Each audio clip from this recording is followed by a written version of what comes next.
Hi readers, welcome back to my channel, and where I'm dropping things and having messes go on. Anywho, Lee here, welcome back to my channel, and recently the New York Times put out a 100 best books of the 21st century so far.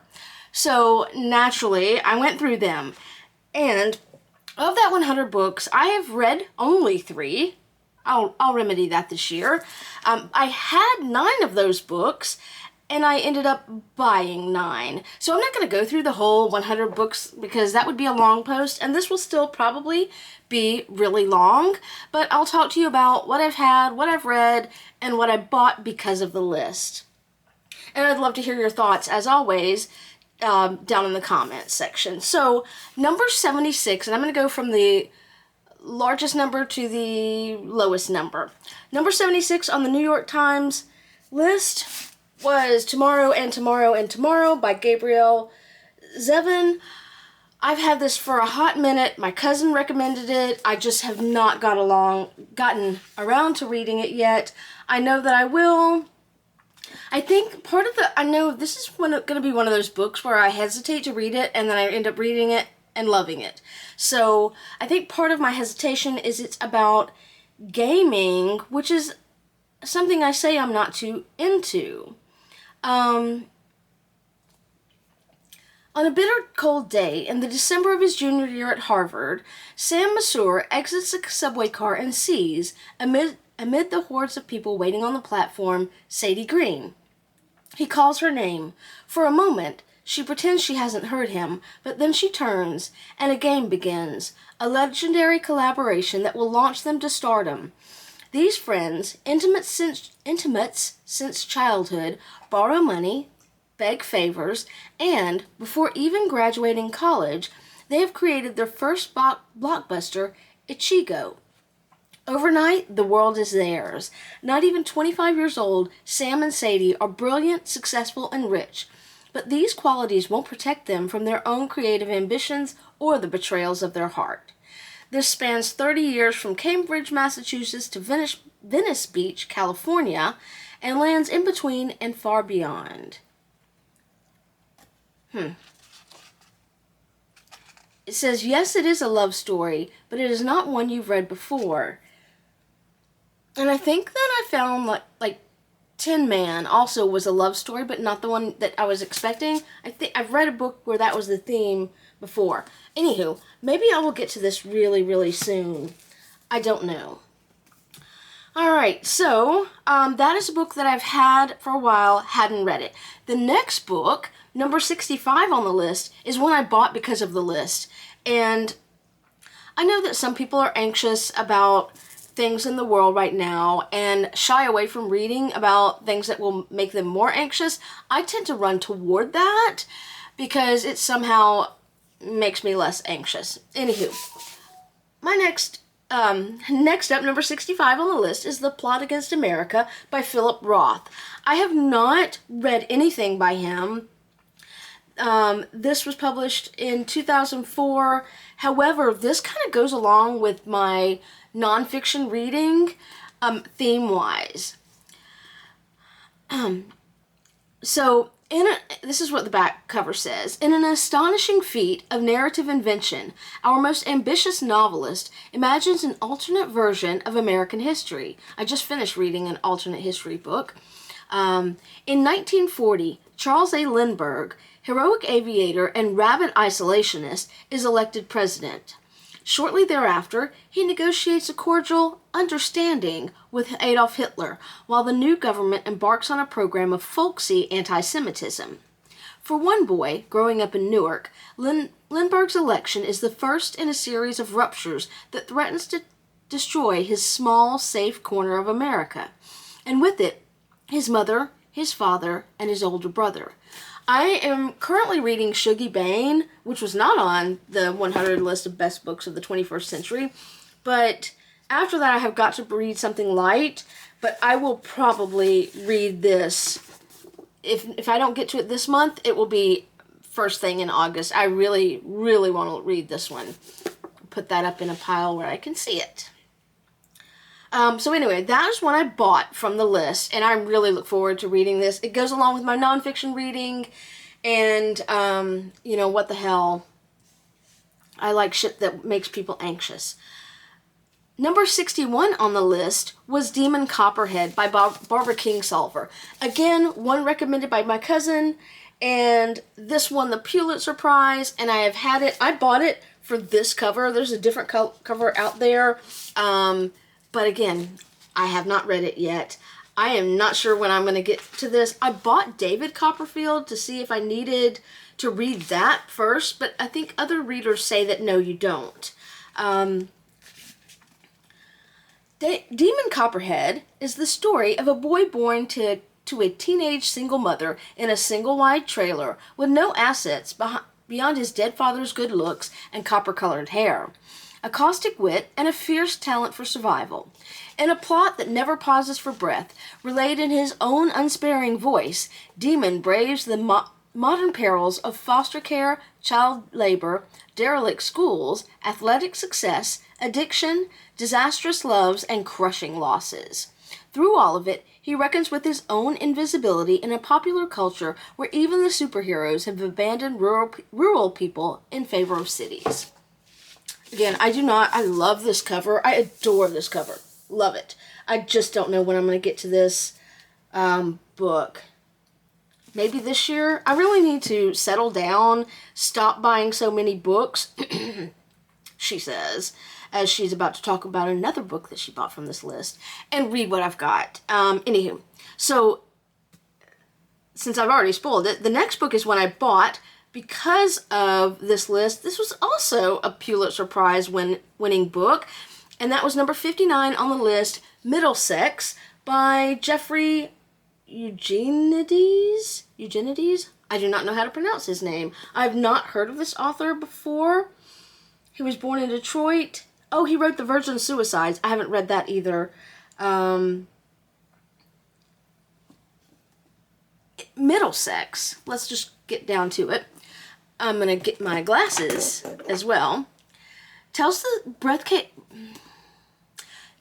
breathtaking story of Calliope Stephanides and 3 generations of the Greek-American Stephanides family. I apologize if I'm butchering this. I do not know Greek names. Who traveled from a tiny village overlooking Mount Olympus in Asia Minor to Prohibition-era Detroit, witnessing its glory days as the Motor City and the race riots of 1967 before they move out to the tree-lined streets of suburban Grosse Pointe, Michigan. To understand why Calliope is not like other girls, she has to uncover a guilty family secret and the astonishing genetic history that turns Callie into Cal, one of the most audacious and wondrous narrators in contemporary fiction. Lyrical and thrilling, Middlesex is an exhilarating reinvention of the American epic. This sounded very intriguing, and I do like to read about other cultures. I said that I don't know Greek names. This, I guess, is an opportunity to learn a little bit about Greek culture. Book number 55 on the list was another one that I did not have, and I can't believe I didn't have it, and I bought it. That is The Looming Tower. It's AlQaeda and the Road to 9/11. This is one of, okay, everything I was about to say is a lie. I have 3 nonfiction books. There are more than 3 nonfiction books on the list, but I think I only either bought or already had 3. This is also a Pulitzer Prize winner. I am going to try to get to this year. This is relevant to me, and I can't believe I didn't have it already. Copyright 2006, and this is a updated with a new preface. Here's the preface by Lawrence Wright. Anywho, I'm not going to read the back of this. I've got a lot more to talk about, but it's clear what this is about, what led up to 9/11, and I, like many Americans, 9/11 was very significant in my life. So this is going to go over in the read soon, even though it's not about World War II. I started reading about World War II because I'm trying to figure out how we got from where we were to where we are. And so that kind of goes along with that. I'm babbling. Okay, so next up, number 51, is a book that I bought a long time ago, I don't even remember when, on my Kindle. And I won't read about this one because I don't have the blurb in front of me, but that is Kate Atkinson's Life After Life. In this, from what I remember, it is about how many times, what if you could live your life over and over again until you got it right? I've got this as my current Kindle read for mornings. I have not even started it because I've just not been waking up as early in the mornings as I usually do. I'll have to remedy that, but it is my next Kindle morning read, so it might take a while for that. If I like that, I will probably buy a physical copy to have and hold, because I just don't, I didn't even remember I had bought that. So that counts as one that I already had. Next up is one of the 3 books that I've already read, and I already had a copy. I read this in December of 2022. That is Small Things Like These by Claire Keegan. This was a short read. It was very pretty. It's 1985 in a small Irish town. During the weeks leading up to Christmas, Bill Furlong, a coal merchant and family man, faces into his busiest season. Early one morning, while delivering an order to the local convent, Bill makes a discovery which forces him to confront both his past and the complicit silences of a town controlled by the church. This is definitely one, it's billed as a story of hope, quiet heroism, and empathy. I've not read anything else that Claire Keegan has done. I do like Irish literature, and I think this is one to read around Christmas time. It's got that kind of message.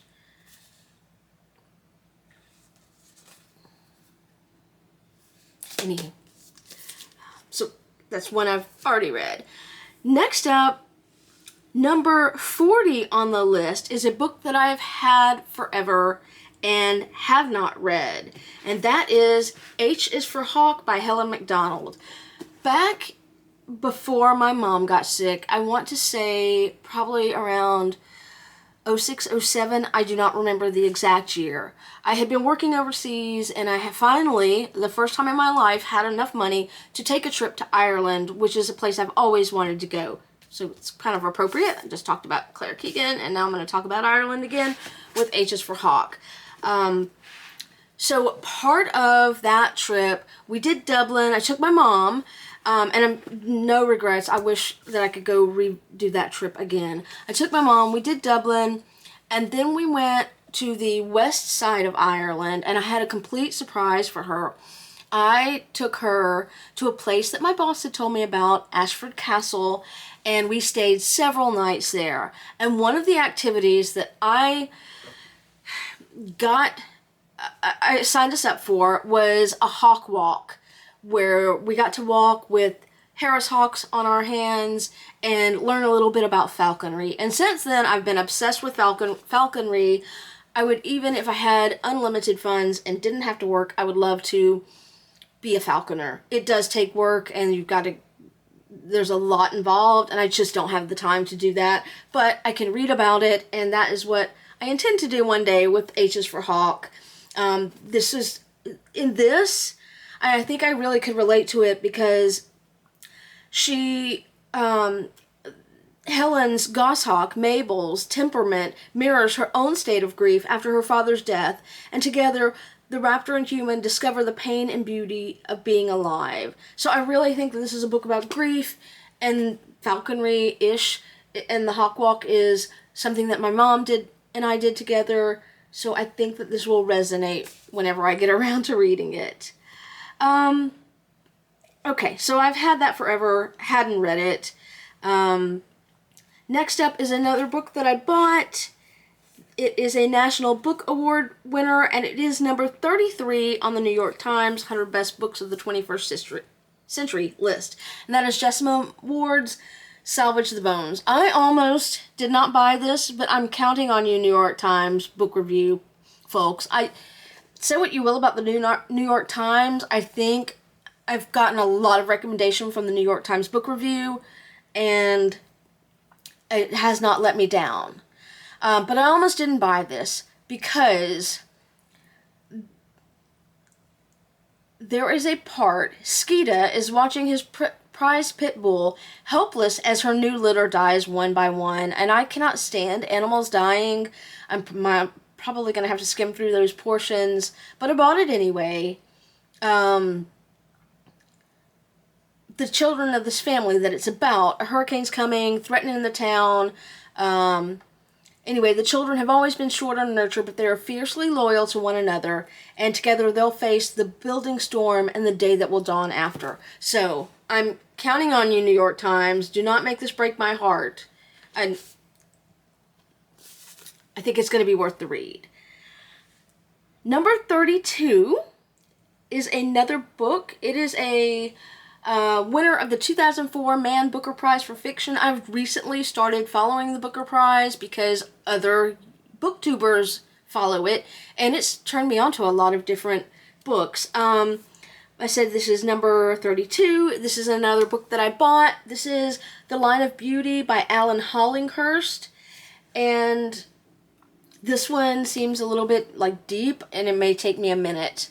This is one of the most critically acclaimed books of 2004.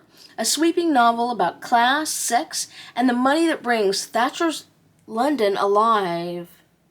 Interesting. So, Shuggie Bain, which I'm currently reading, also won the Booker Prize, is also about the Thatcher era in Scotland in that case. In this one, Nick Guest has moved in with the Feddens, a family whose patriarch is a Conservative member of Parliament. And innocent in matters of politics and money, Nick becomes caught up in the Feddens' world of parties and excess, as well as in his own private pursuit of beauty. Framed by the two general elections that returned Margaret Thatcher to power, The Line of Beauty unfurls through 4 extraordinary years of change and tragedy. This is over 400 pages long, 438 pages long. I cannot read it this month. I want to get to Philip Roth, and I have read a lot of long books. I also need to do some more Christmas in July, but I will probably try to get this soon, kind of close to Shuggie Bain, so I can keep those, keep them close in my reading, because they are close in theme about Margaret Thatcher. Okay. The next book, number 26 on the New York Times 100 Best Books of the 21st Century list, is one that I've been hesitant to read. I don't know why. I don't know why. I think I had something in my mind that was not true and got the author confused with somebody else. But that is Ian McEwan's Atonement. This actually does go right along with my nonfiction reading because this is World War II fiction.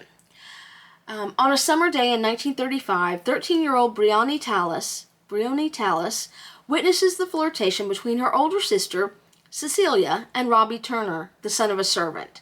But Briony's incomplete grasp of adult motives and her precocious imagination bring about a crime that will change all their lives, a crime whose repercussions Atonement follows through the chaos and carnage of World War II and into the close of the 20th century.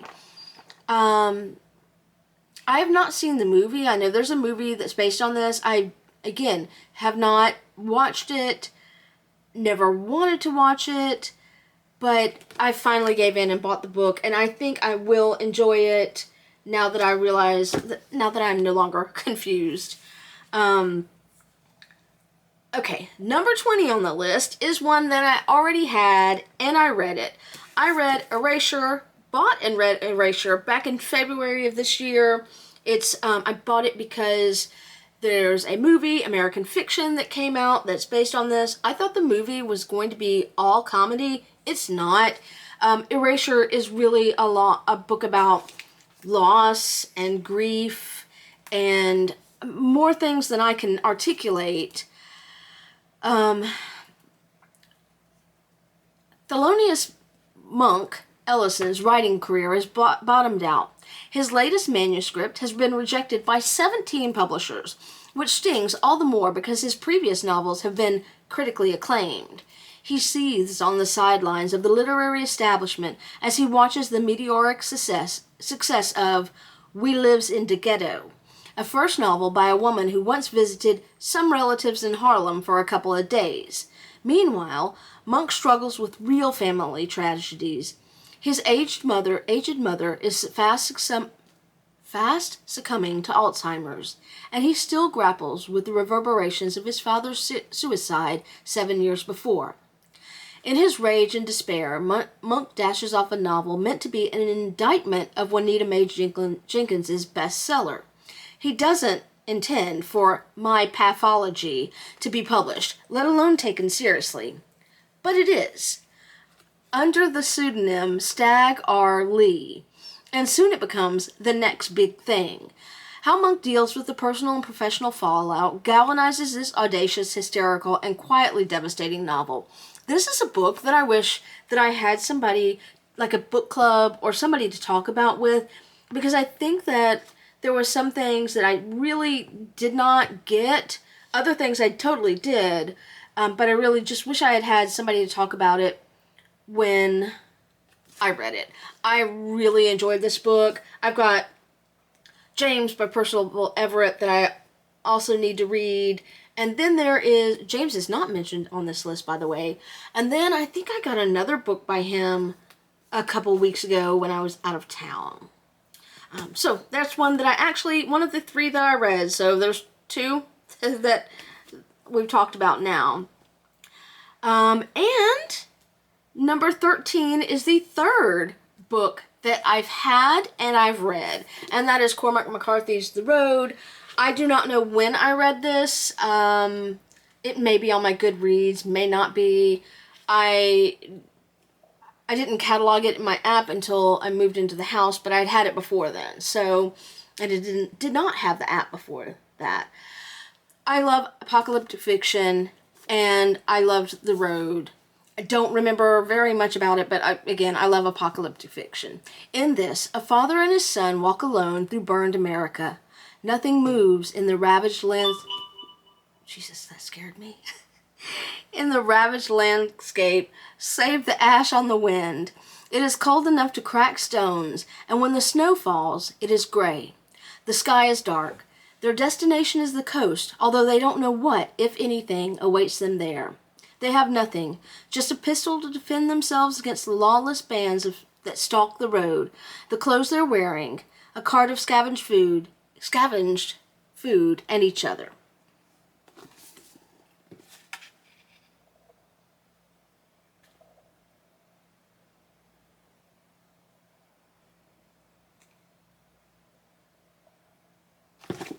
I had to read the end. I've forgotten about it. Anywho, I really enjoyed that. Love apocalyptic fiction.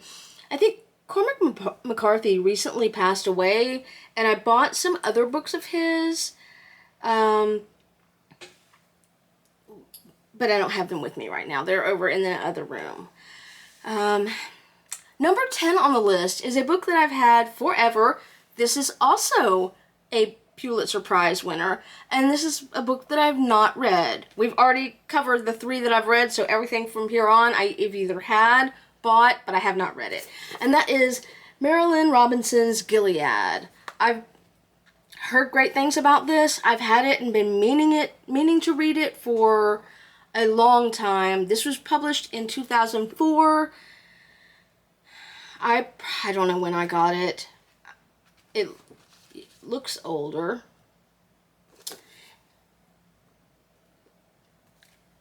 In Gilead, it's a story about fathers and sons and the spiritual battles that still rage in America's heart.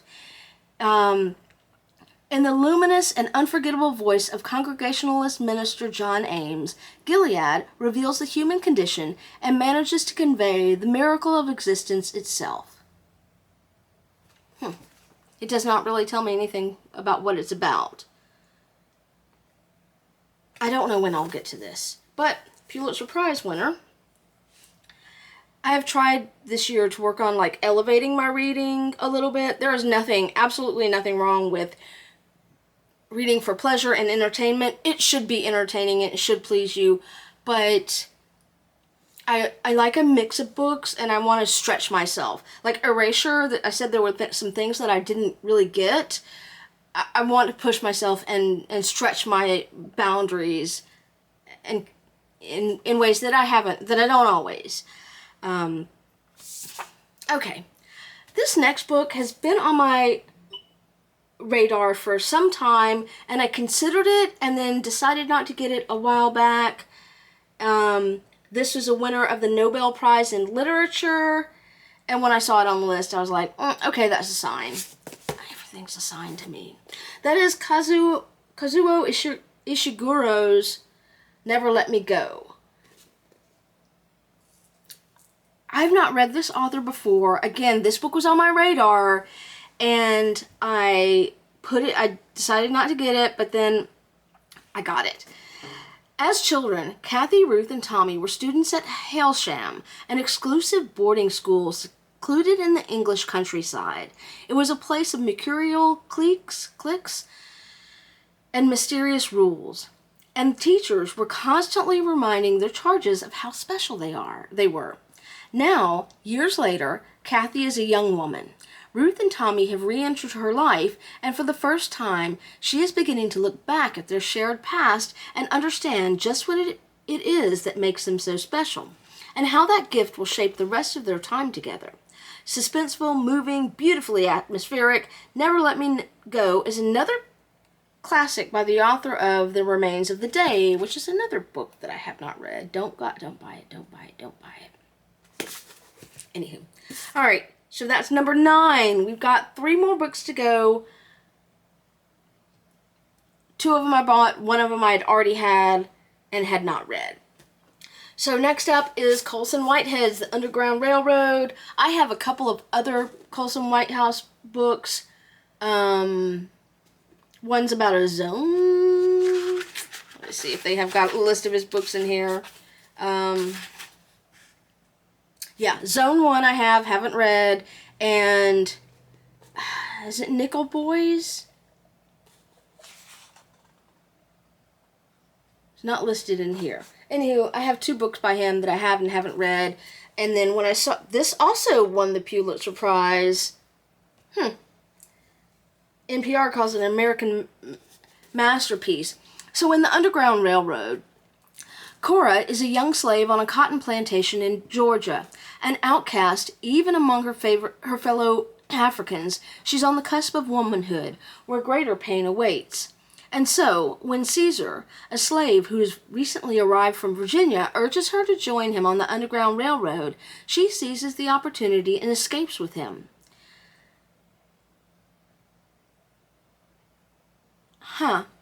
In this conception, the Underground Railroad is no mere metaphor. Engineers and conductors operate a secret network of actual tracks and tunnels beneath southern soil. Cora embarks on a harrowing flight from one state to the next, encountering, like Gulliver, strange yet familiar iterations of her own world at each stop. Interesting.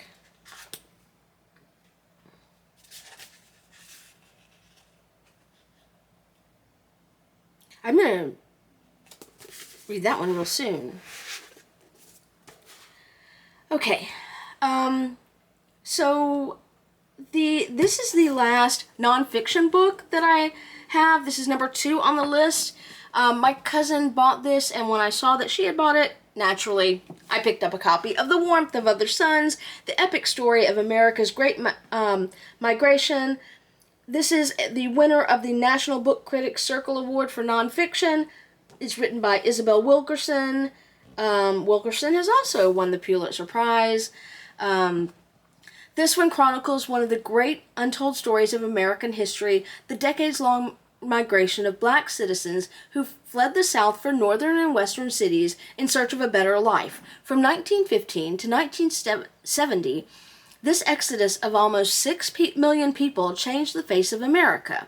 She interviewed more than 1,000 individuals and gained access to new data and official records to write this account of how these journeys unfolded, altering our cities, our country, and ourselves. I think that I featured this in a book haul at some point, and I don't remember why. Anywho, finally, the #1 book on the New York Times list of 100 best books of the 21st century is My Brilliant Friend by Elena Ferrante.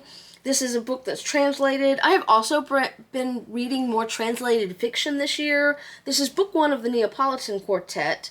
And I bought this because I liked, when I read an excerpt online, I liked the writing style as soon as it started. That's happened recently with another book that I picked up because of the writing style.